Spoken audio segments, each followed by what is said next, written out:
Today is the Alzheimer's Day at the Capitol, organized by the Alzheimer's Association of Minnesota and North Dakota. We are here to listen to some speakers, socialize, and network over lunch, and then eventually speak with our representatives about how we hope the state of Minnesota can support those living with dementia and their caregivers. Let's go.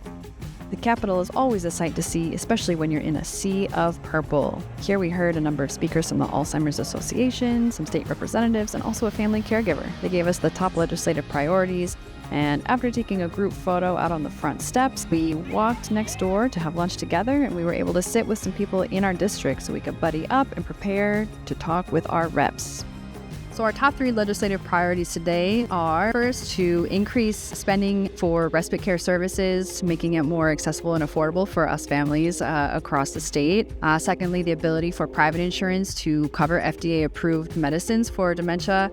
If folks are under 65 years old, not covered by Medicare or Medicaid and are on private insurance, they cannot access these drugs. And obviously, the earlier you can detect and start these treatments, the better it's going to be able to slow the progression of the disease. Thirdly, that the state create a dementia coordinator to help streamline these services just to make sure that it's going as efficiently as possible and as fiscally responsible as possible. So let's go talk to our lawmakers and see where they stand on these issues.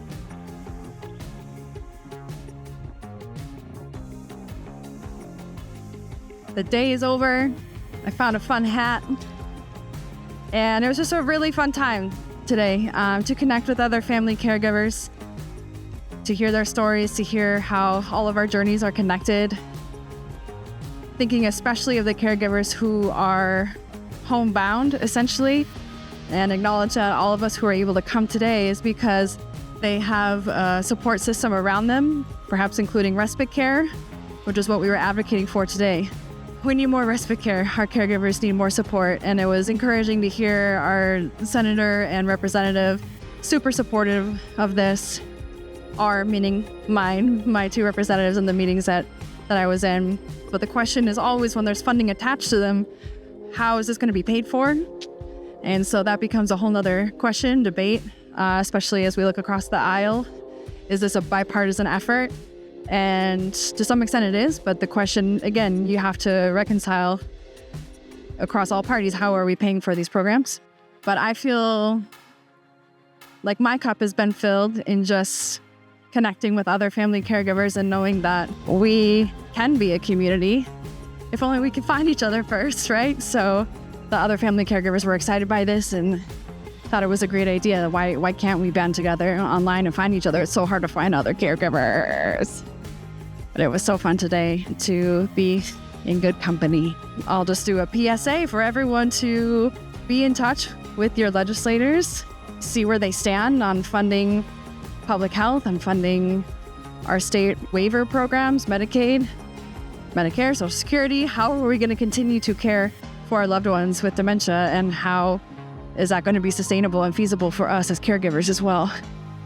It's obviously a financial argument to be made that increased funding in respite care helps caregivers stay in the labor force as well. The more we keep pushing, the more we stay present visibly or in emails and phone calls to our lawmakers, the better chance we have of earning more supports that we need and we deserve as caregivers. So all in all, fun day. Thank you, Alzheimer's Association, for coordinating all of this. Great to be among friends here. I'll just extend the invite again for all you family caregivers who are looking to connect with others.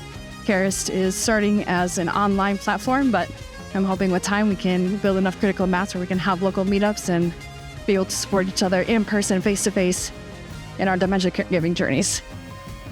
So I hope to see you there. Check it out, careist.net. Take care. We'll see you later.